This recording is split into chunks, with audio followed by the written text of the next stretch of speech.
It was here at the Sheraton 2 years ago that Anthony Weiner first confessed and apologized to New Yorkers for his extramarital online affair.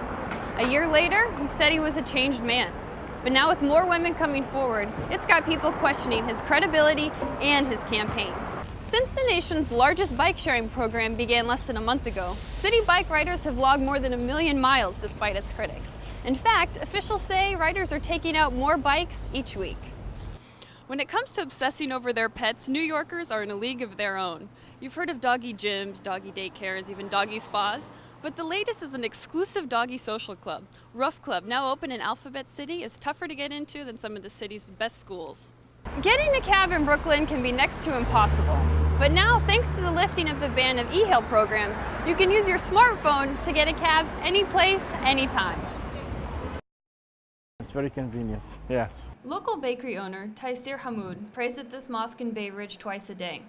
He says he feels unwelcome in America after learning that his mosque and possibly his business have been under surveillance by the NYPD simply because he's a Muslim. We get this back home, people spied people understand me, so we came here for better life. So when you see it in America, we spied on us, we feel like we are we're not welcome in here, you understand? Taysir isn't the only one who feels violated. The New York ACLU and others are suing the department for religious profiling and suspicionless surveillance. Executive Director of the American Arab Association, Linda Sarsour, says that the surveillance program has significantly impacted the Muslim community. It was a widespread blanket surveillance program, which we believe violates the constitutional rights of American Muslims. The CIA-style spying program isn't limited to just cameras on the 250 mosques in the city.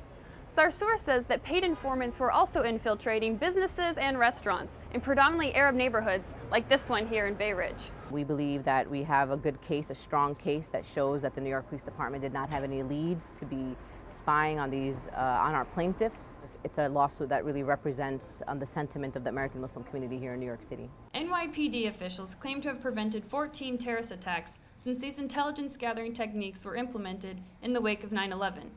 But Sarsour and others living here in Bay Ridge say that there is no evidence to support that claim.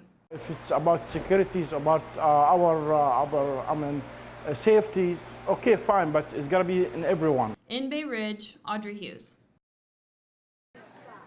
It's been 2 decades since Brian Weiss has stepped foot in South Street Seaport. It's bustling, but the area behind it's all construction sites. 10 months after Hurricane Sandy washed away the seaside shopping district, it's still recovering. You see many stores boarded up, locked, and closed for business. Heidi Taylor, who grew up nearby, is disappointed. Sort of desolate, like a storm kind of hit it and washed away things. With so many storefronts still boarded up, the city is attempting to draw people back to the area with the pop-up stores and containers and this outdoor market. But people who have been coming here for 30 years fear that the seaport will never be the same. They have like trailers, like this trailer here, and then they have little shops that are before like permanent buildings closer down there. So it has like a different feel. There were all restaurants down this whole road that are now closed, but I mean, a lot of people are around. Despite some people's optimism and the city's efforts to bring people back to the area, Pier 17, the main tourist attraction, is set to be demolished in just a few days and is expected to reopen in 2015. But just how that will affect the overall recovery here is still unknown. Hopefully it'll be back the way it was in a short period of time. Audrey Huse reporting from South Street Seaport.